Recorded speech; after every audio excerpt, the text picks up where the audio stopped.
all getting wet here, and I'm going to be speaking in much more detail later on tonight at the Corn House. This was the first marital home of Colin and his first wife, Minnie Veitch. They were both members of the People's Theatre.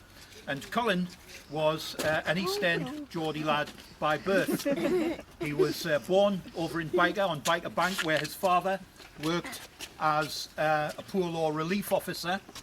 And it's in this area that Colin learnt the craft of playing football.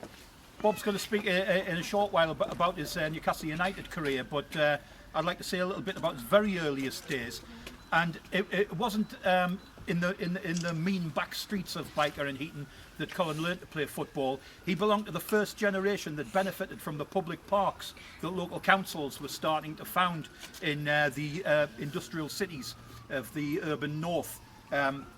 Heaton Park, Armstrong Park, places like that. He played for all sorts of local Heaton amateur teams, such as Malcolm Rovers. He also played for Portland, who were a Heaton team, who were Malcolm's deadliest rivals. He also played for a team called Dalton, who were from Byker and played at St Peter's. He played in every position, including goalkeeper. He was a very versatile lad from a very early age. Colin scored his first ever goal at St James's Park at the age of 14. On Easter Monday in 1895, when he was playing for Newcastle schoolboys. That was the first year that schools football was organised in Newcastle. They won 2-1 that day, and the team they beat was Sunderland schoolboys. He also represented, of course, his local school, which was Heaton Art and Science, over there on North View.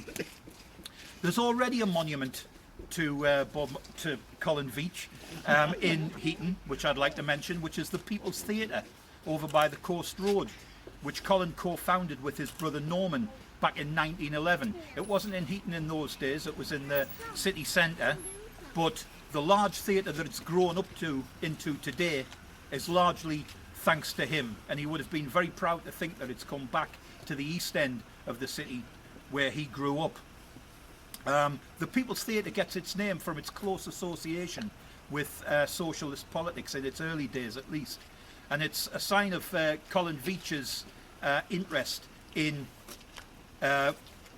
ordinary life outside of the world of football and caring for other people, that as well as his involvement with the People's Theatre and the socialist politics whence it rose, he was asked twice by the Labour Party to stand as prospective parliamentary candidate for this parliamentary constituency.